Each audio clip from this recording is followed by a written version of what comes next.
Bismillahirrahmanirrahim. Assalamualaikum warahmatullahi wabarakatuh. Waalaikumsalam warahmatullahi wabarakatuh. Alhamdulillahilladzi nahmaduhu wa nasta'inuhu wa nastaghfiruh wa na'udzu billahi min shururi anfusina wa min sayyiati a'malina. Man yahdihillahu fala mudilla lahu wa man yudlilhu fala hadiya lahu. Ashhadu an la ilaha illallah wahdahu la syarika lahu wa ashhadu anna Muhammadan 'abduhu wa rasuluhu la nabiyya ba'dahu. Allahumma shalli wa sallim ala nabiyyina Muhammadin wa ala alihi wa sahbihi ajma'in wa man tabi'ahum bi ihsanin ila yaumiddin. Amma ba'du. Bapak-bapak dan ibu-ibu jemaah subuh yang dirahmati Allah Subhanahu wa taala, alhamdulillah senantiasa kita bersyukur kehadirat Allah Subhanahu wa taala. Pada pagi yang berbahagia ini kita kembali dipertemukan oleh Allah Subhanahu wa taala dalam suasana yang berbahagia tentunya. Bahagia kita terbangun dari tidur kita dalam keadaan sehat, dalam keadaan bisa melaksanakan aktivitas seperti biasanya, dan kita pun dapat melaksanakan sholat subuh berjamaah. Mudah-mudahan kegiatan kita ini bukan hanya kita laksanakan jamaahnya ketika hari Ahad saja, tapi setiap waktu, 5 waktu. Mudah-mudahan kita menyempatkan diri kita untuk melaksanakan sholat berjamaah ini, karena memang ini sudah diingatkan oleh Rasulullah bahwa sering orang terlupa dengan nikmat ini, nikmat sehat, nikmat sempat. Ada kadang-kadang orang yang sehat tapi tidak bisa menyempatkan diri. Ada pula orang yang sempat tapi dia sudah sakit. Maka kalau sudah berkumpul dua nikmat ini, janganlah sampai kita lalai. Nikmatani maghbunun biha katsirun minan nas, kata Rasulullah. Dua nikmat yang sering melalaikan manusia, as-sihah wal faragh, yaitu sehat dan sempat. Selanjutnya, mari pula kita bersolawat kepada junjungan alam Nabi besar Muhammad sallallahu alaihi wasallam. Allahumma shalli ala Muhammad wa ala ali Muhammad. Bapak Ibu sedang jemaah subuh Al-Wihda yang berbahagia, pada kesempatan yang singkat ini barangkali sambil menunggu persiapan ibu-ibu untuk mempersiapkan sarapan pagi ini, kajian yang akan saya sampaikan adalah tentang mencintai Rasulullah sallallahu alaihi wasallam. Walaupun sekarang kita akan meninggalkan bulan Maulid, namun perkara mencintai Rasulullah bukanlah perkara sekali setahun, tetapi mencintai Rasulullah ini harus senantiasa selama hidup kita. Bahkan seluruh aktivitas kehidupan kita hendaknya mencontoh dalam rangka kecintaan kita kepada Rasulullah sallallahu alaihi wasallam. Karena mencintai Rasulullah itu adalah ibadah, dan itu adalah ibadah yang agung, bukan perkara yang sepele mencintai Rasulullah, tetapi adalah sebuah ibadah yang bernilai tinggi di hadapan Allah Subhanahu wa taala. Bahkan Allah ingatkan bahwa mencintai Rasulullah itu urutannya adalah setelah mencintai Allah. Selalu digandengkan oleh Allah di dalam Al-Quran tentang mencintai Allah dan mencintai Rasul. Qul in kuntum tuhibbunallaha fattabi'uni. Katakanlah wahai Muhammad, jika engkau mencintai Allah, maka ikutilah aku, ikutilah Rasulullah. Artinya Kalau kita memang cinta kepada Allah, maka kita juga mesti cinta kepada Rasulullah SAW. Bahkan di dalam surah At-Taubah ayat yang ke-24 Allah ingatkan kepada kita. A'udzubillahi minasyaitonir rajim. Qul in kana aba'ukum wa abna'ukum wa ikhwanukum wa azwajukum wa 'ashiratukum wa amwalun iqtaraftumuha wa tijaratun takhshawna kasadaha wa masakinu tardawnaha ahabba ilaikum minallahi wa rasulihi wa jihadin fi sabilihi fatarabbasu.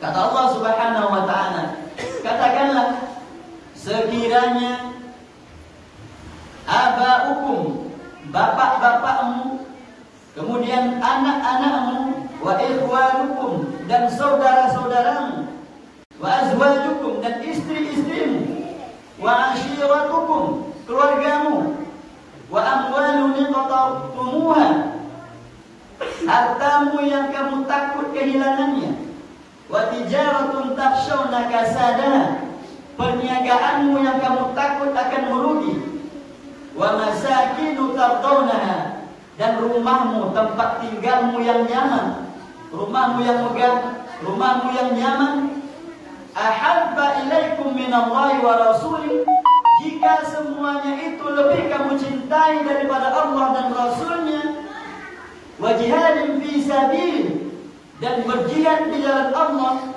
maka kata Allah, fatarabbasu, Allah ancam kita dengan kalimatnya fatarabbasu, tunggulah.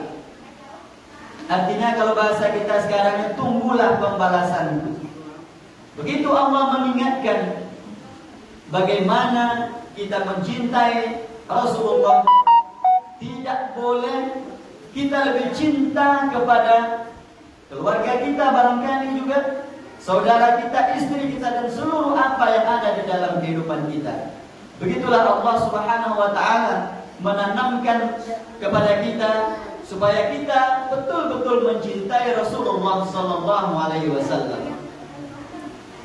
Di dalam perjalanan sejarah ada seorang sahabat Rasulullah, dia masih muda belia, namanya Sauban bin Munabah. Ini sebetulnya masih anak muda ini Bapak Ibu. Bagaimana dia memperlihatkan cintanya kepada Rasulullah SAW. Dimanapun majelis Rasulullah, dia selalu ada. Dia selalu hadir mendengarkan dan bahkan duduk dekat dengan Rasulullah SAW. Dan dia tidak pernah meninggalkan majelis Rasulullah, walaupun jarak rumahnya dari masjid Rasulullah cukup jauh. Maka pada suatu ketika Rasulullah pergi ke suatu tempat, dan kepergian Rasulullah ini hanya beberapa hari saja, bukan berbulan-bulan, apalagi bukan bertahun-tahun, hanya beberapa hari saja Rasulullah meninggalkan majelis di masjidnya karena ada urusan ataupun keperluan yang lain. Maka ketika Rasulullah tidak berada di dekatnya, begitu dia mencintai Rasulullah, tidak bertemu dengan Rasulullah, dalam satu kesempatan saja membuatnya jatuh sakit, langsung demam dia karena rindu ingin bertemu Rasulullah. Ternyata kepergian Rasulullah sampai berhari-hari, dan di hari yang ketiga sakitnya makin menjadi-jadi, demamnya bertambah. Bahkan setiap dia mengigau, dia selalu menyebut nama Rasulullah. Ditanyanya kepada orang tuanya, bagaimana Rasulullah? Apakah Rasulullah sudah datang? Itu yang ditanyakannya setiap saat ketika dia mengigau di dalam tidurnya karena demamnya yang tinggi. Dan ternyata kepergian Rasulullah hanya 3 hari itu saja. Dan ketika Rasulullah kembali pulang, diceritakan oleh sahabat bahwa dia sedang jatuh sakit. Maka di malam itu juga, kebetulan Rasulullah pulangnya malam, malam itu juga Rasulullah langsung datang ke rumahnya. langsung datang menjumpai anak muda tadi. Namun ketika Rasulullah dan Abu Bakar yang datang, anak muda tadi, Sauban tadi dalam keadaan tertidur. Maka kata Rasulullah, tidak usah dibangunkan. Cukup nanti katakan ketika dia bangun, tolong sampaikan bahwa Muhammad telah datang kemari. Maka dia tidak dibangunkan. Kemudian ketika Rasulullah dan Abu Bakar pulang kembali, barulah anak muda tadi Sauban bin Munabah tadi terbangun dari tidurnya. Dan kalimat yang pertama yang diucapkannya adalah, apakah Rasulullah sudah pulang? Itu kalimat yang muncul dari mulutnya pertama kali dia tersadar dari tidurnya. Maka oleh orang tuanya disampaikan bahwa sebenarnya Rasulullah baru saja datang menengoknya. Kemudian dia kesal, kenapa dia tidak dibangunkan? Kenapa tidak dibangunkan aku tadi? Maka kata orang tuanya, Rasulullah tidak mengizinkan karena kasihan melihatmu sedang tertidur. Maka dia terus memanggil nama Rasulullah dan qadarullah, malam itu dia meninggal dunia. Sebelum dia meninggal, apa yang disampaikannya? Tolong jangan sampaikan kepada Rasulullah bahwa saya meninggal dunia, karena nanti Rasulullah pasti akan datang dan akan menyusahkannya. Begitulah perhatiannya terhadap Rasulullah, tidak ingin membuat Rasulullah susah. Dan benar saja, malam itu dia meninggal. Kemudian besok paginya barulah disampaikan kepada Rasulullah, dan Rasulullah juga kembali datang kepadanya. Begitulah cintanya seorang anak muda kepada Rasulullah SAW. Maka apabila ketika cinta ini tumbuh di dalam hati, di dalam diri, maka yang terlintas di dalam pikiran kita, yang ada di dalam benak kita adalah orang yang kita cintai. Maka dengan contoh seperti ini akan menjadi tahulah kita bahwa mencintai Rasulullah ini sudah banyak dicontohkan oleh orang-orang terdahulu. Pernah pula seorang perempuan yang ikut berperang bersama Rasulullah.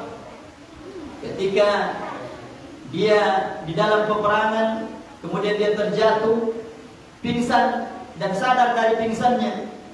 Kalimat yang pertama yang diucapkannya, bagaimana keadaan Rasulullah? Apakah dia aman-aman saja? Ketika suaminya syahid, dia tidak menangis. Yang ditanyakannya adalah bagaimana Rasulullah.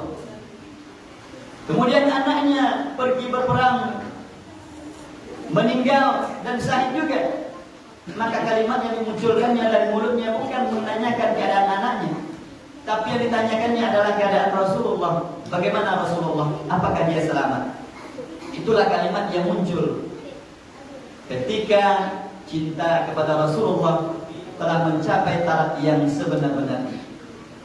Kaum muslimin yang berbahagia, maka mencintai Rasulullah yang pertama adalah sebuah ibadah yang agung. Dan ketika kita mencintai Rasulullah, itu mesti lebih cinta kita kepadanya dibandingkan dengan yang lainnya. Umar bin Khattab pernah ditanya oleh Rasulullah, wahai Umar, siapakah yang paling kamu cintai di dalam hidupmu?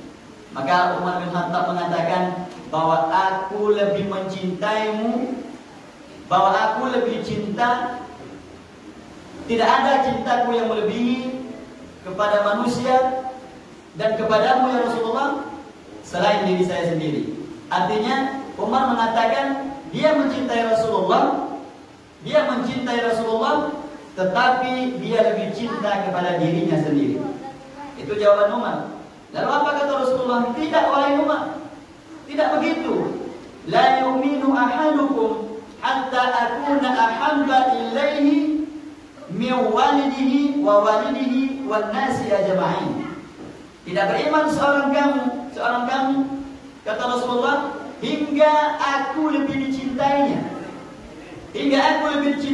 dibandingkan dengan orang tuanya, dibandingkan dengan anak-anaknya, dan dibandingkan dengan manusia seluruhnya. Maka kata Umar bin Khattab, sekarang Rasulullah, engkau adalah orang yang paling saya cintai melebihi semua yang ada di dunia ini. Maka kata Rasulullah, itulah yang namanya cinta. Kaum muslimin yang berbahagia, kalau kita mencintai Rasulullah, maka karena dia menjadikan sebuah ibadah, tentu saja akan mendapatkan pahala yang besar di sisi Allah Subhanahu wa taala. Bahkan dengan cintanya kita kepada Rasulullah, itulah yang akan membuat kita nanti bersama dengan Rasulullah di surga. Maka kata Rasulullah, ketika seorang badui bertanya kepada Rasulullah, "Wahai Rasulullah, kapan hari kiamat? Mata sa'ah?" Ketika itu Rasulullah belum menjawabnya. Kemudian beliau sholat sunat. Kemudian setelah sholat beliau bertanya lagi. Mana tadi yang bertanya? Siapa tadi yang bertanya? Saya Rasulullah, kata yang badui tadi. Nah, apa pertanyaannya? Kapan hari kiamat ya Rasulullah? Maka Rasulullah tidak menjawab tentang hari kiamat, karena memang Rasulullah tidak mengetahui hal-hal yang gaib. Rasulullah tidak mengetahui kapan hari kiamat terjadi, dan dia tidak akan tahu apa yang akan terjadi besok. Jadi kalau ada yang mengaku-ngaku tahu hal yang akan terjadi, maka itu adalah kebohongan yang sangat besar. Tidak mungkin orang sekelas manusia biasa mengetahui apa yang akan terjadi. Wah, di tahun 2020 akan terjadi ini. Itu nggak ada. Semuanya pasti bohong. Sementara Rasulullah saja, orang yang paling mulia di muka bumi ini, tidak tahu apa yang akan terjadi. Maka kata Rasulullah tidak menjawab dengan perkara hari kiamat. Tapi yang ditanya oleh Rasulullah, apa yang telah kamu siapkan untuk menghadapi kiamat itu? Maka Arab Badui tadi mengatakan bahwa saya sholat ya Rasulullah, tapi biasa-biasa saja. Puasa juga, ibadah-ibadah yang lain juga. Tapi amalan saya yang berlebih adalah saya mencintaimu ya Rasulullah. Saya mencintai Allah dan Rasul. Saya mencintai Allah dan mencintaimu. Itulah amalan, itulah perkara yang berlebih di dalam dirinya. Maka Rasulullah mengatakan, anta ma'a man ahbabta. Engkau akan bersama dengan orang yang engkau cintai. Artinya Rasulullah sudah mengatakan kepada orang tadi bahwa orang tadi masuk surga bersama Rasulullah. Maka apabila kita mencintai Rasulullah, kita akan bersama dengan Rasulullah kelak di dalam surga. Al-mar'u ma'a man ahabba. Seseorang itu akan bersama dengan orang yang dicintai. Maka kaum muslimin dan muslimat yang berbahagia, mencintai Rasulullah tentunya perlu tanda, perlu bukti. Apa bukti kita mencintainya? Maka mencintai Rasulullah ada dua cara. Yang pertama tentu mencintai dalam hati, mencintai dengan hati. Cinta di dalam hati, bagaimana caranya supaya kita menimbulkan cinta kepada Rasulullah? Maka yang pertama, kita mesti mengenali akhlak budi pekerti Rasulullah SAW. Dari mana kita mengetahuinya? Tentunya dari sirahnya yang kita pelajari. Maka berbeda seperti yang kita sampaikan beberapa kesempatan yang lalu, bahwa sirah dan sejarah berbeda pada hakikatnya.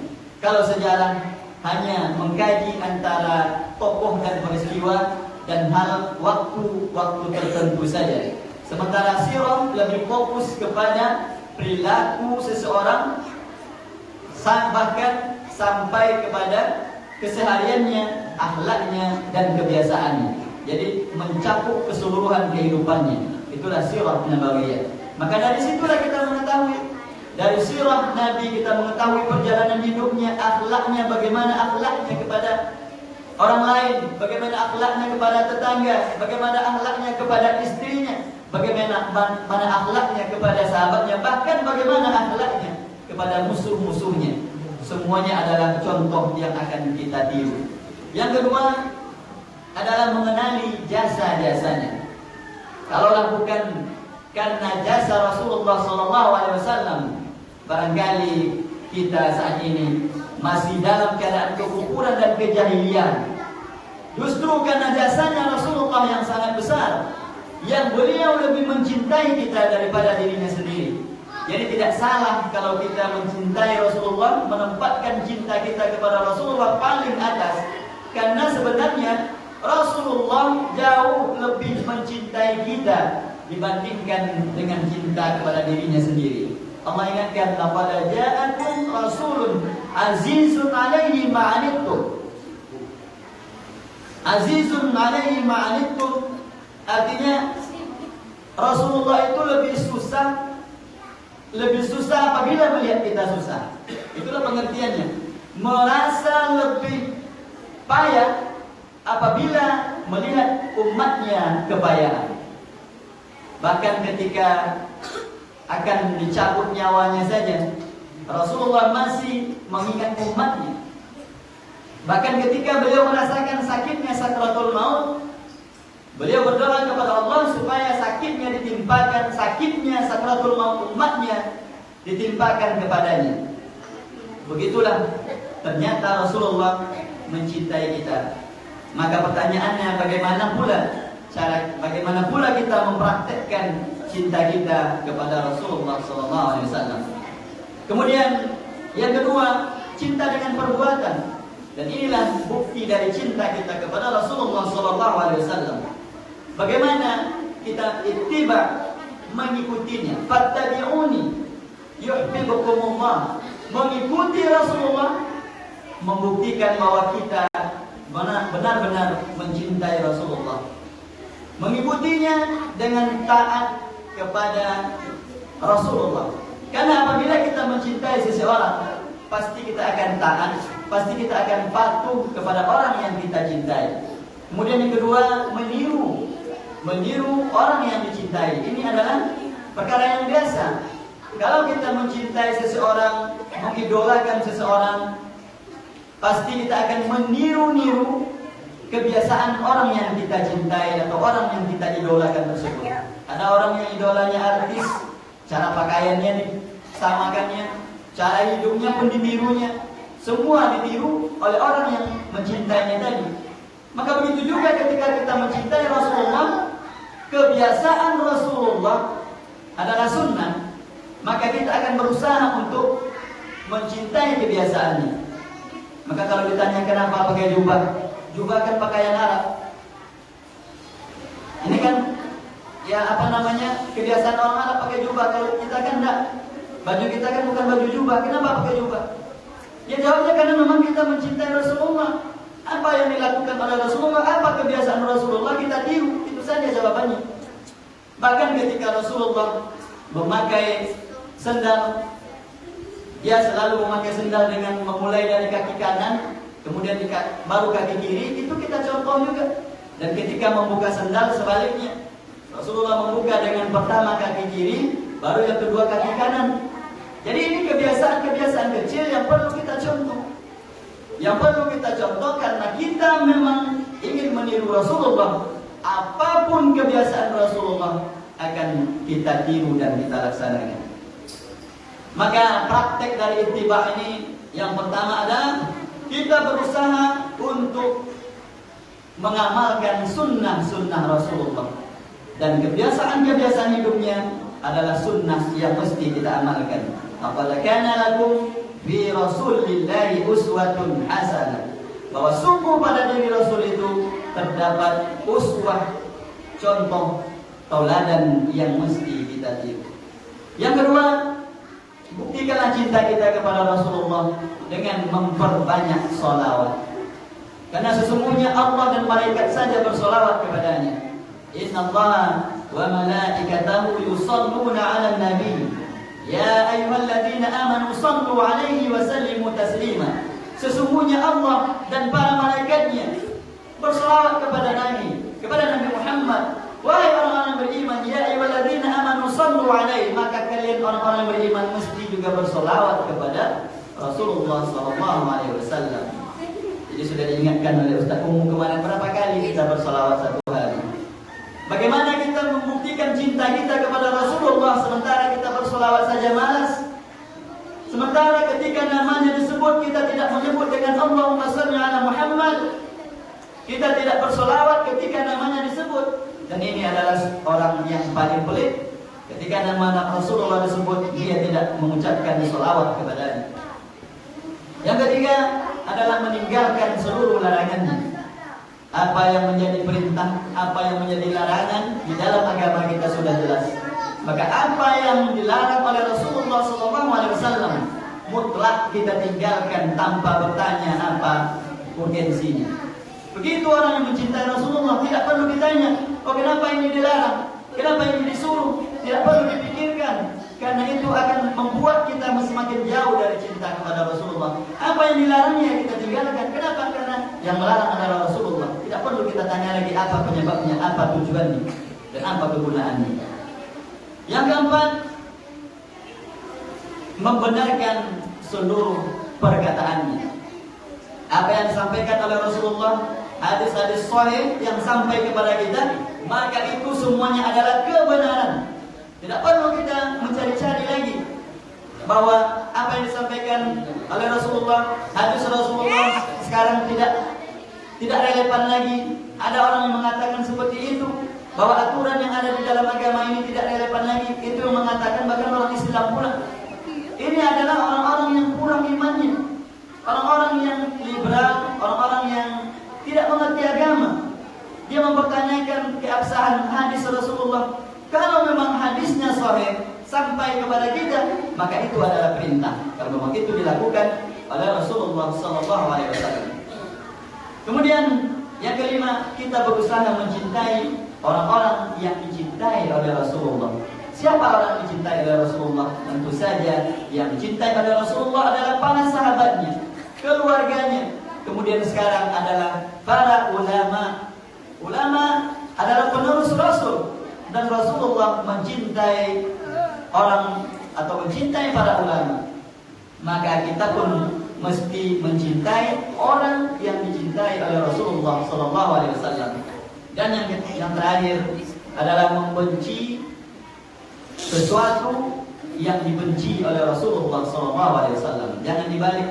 Jangan kita mencintai apa yang dibenci oleh Rasulullah, dan jangan kita membenci apa yang dicintai oleh Rasulullah. Tapi cintailah apa yang dicintai oleh Rasulullah, dan bencilah apa yang dibenci oleh Rasulullah SAW. Ketika Rasulullah dihina oleh seorang Yahudi perempuan, seorang perempuan Yahudi mencaci maki Rasulullah. Ada seorang sahabat yang bernama Muhammad bin Maslamah.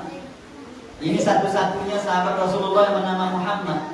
Karena kebiasaan orang Arab ketika itu tidak ada yang memberikan nama anaknya dengan nama Muhammad. Baru Rasulullah lah yang diberikan nama oleh Abdul Muthalib dengan Muhammad. Sebelumnya tidak pernah ada orang keturunan Arab bernama Muhammad. Namun karena berita akan kelahiran Rasulullah ini sudah ada dalam Taurat dan Injil, maka orang-orang yang ingin menunggu kelahiran Rasul ini, ada juga yang tahu dengan sejarah ini, memberikan nama anaknya dengan Muhammad. Inilah dia Muhammad bin Maslamah. Dia adalah seorang Ansor, orang Madinah asli. Dan orang tuanya memberikan nama dengan Muhammad karena berharap akan bertemu Muhammad. Dan kebetulan alhamdulillah Allah pertemukan dan dia langsung masuk Islam. Dan apa yang dilakukan oleh Maslamah ini, Muhammad bin Maslamah ini, ketika seorang perempuan Yahudi mencaci maki, mengolok-olok Rasulullah, menghina Rasulullah, dia marah, langsung berlari dan mencepit leher perempuan tadi sampai mati. Mati Yahudi tadi. Rasulullah tidak marah. Rasulullah tidak melarang dia mencekik perempuan tadi. Nah, ini menandakan bahwa orang yang membenci Rasulullah, bahwa orang yang mengolok-olok Rasulullah itu hukumannya hukuman mati. Karena Rasulullah tidak melarangnya. Bahkan ketika orang kafir, seorang kafir Quraisy membuat syair-syair yang mengolok-olok Rasulullah tawarkan kepada sahabat, siapa di antara kalian yang mau membela karena aku diolok-olok dengan syair-syair ini. Maka Muhammad bin Maslamah tunjuk tangan, saya Rasulullah. Dan dia berangkat ke Mekah dan mencari orang yang membuat syair-syair yang menjelek-jelekkan Rasulullah. Dan dia tunaikan janjinya dengan membunuh orang tersebut. Jadi kalau orang-orang yang membenci Rasulullah, kemudian ada orang yang membunuhnya, maka otomatis itu adalah perbuatan yang tidak menyalahi. Karena Rasulullah membiarkan kejadian itu, dan bahkan Rasulullah menyuruh apabila orang mengolok-olok dan membenci Rasulullah, Maka kita teringat juga peristiwa beberapa hari yang lalu, tepatnya tanggal 16 Oktober di Perancis. Sampai sekarang masih panas beritanya kan. Seorang anak yang baru berumur 18 tahun, Muhammad Alonso, membunuh seorang guru sejarah gara-gara guru sejarah tadi menghina Rasulullah. Dan dia terinspirasi dari kisah ini, bahwa orang yang membenci Rasulullah maka hukumannya adalah hukuman mati. Orang-orang yang mengolok-olok Rasulullah maka pantaslah dia dihukum mati dan halallah darahnya. Dan ini yang terjadi. Kalau seseorang mencintai Rasulullah sampai pada taraf cinta yang sebenarnya, karena kata Allah Subhanahu wa taala, kalau orang mencintai Allah dan Rasulnya dengan sebenar-benar cintanya, dia akan merasakan manisnya iman. Itulah manisnya iman. Salasun man kunna fihi wajada bihinna halawatul iman. Bahwa ada 3 hal yang akan membuat kita merasakan manisnya iman. Yang pertama itu adalah ayyakuna Allah wa rasulah ahabbu ilaihi mimma siwahuma. Yaitu apabila seseorang itu mencintai Allah dan Rasulnya melebihi apapun yang ada di muka bumi ini, melebihi apapun yang ada di dalam kehidupannya. Maka bagi orang yang mencintai Rasulullah dengan tahap cinta yang sebenar-benarnya, maka dia akan merasakan halawatul iman, manisnya iman. Dia tidak akan takut mati, dia tidak akan takut apapun. Bahkan ketika seorang pengawal tentara Pakistan dulu yang dihukum mati gara-gara dia membunuh orang yang mengolok-olok Rasul, ucapan yang terakhir sebelum digantung apa katanya? Kalaupun sekiranya Allah Subhanahu wa taala memberikan saya nyawa 50 juta, bukan 1, semuanya akan saya habiskan untuk membela Rasulullah. Itulah jawabannya. Jadi kalau kita memang betul-betul seseorang mencintai Allah dan Rasulnya dengan sebenar-benar cinta, maka dia akan merasakan manisnya iman. Mudah-mudahan kaum muslimin dan muslimat yang berbahagia, kita senantiasa mencontoh pribadi Rasul, mengingat-ingat kembali jasa-jasanya, dan tentunya adalah mencintai Rasulullah SAW melebihi cinta kita kepada apapun di muka bumi ini. Mudah-mudahan kita, karena mencintai Rasulullah, ditempatkan oleh Allah Subhanahu wa taala bersama Rasulullah kelak di dalam surga. Amin ya rabbal alamin. Mudah-mudahan bermanfaat untuk kita semua. Billahi taufiq wal hidayah. Wassalamualaikum warahmatullahi wabarakatuh. Waalaikumsalam warahmatullahi wabarakatuh.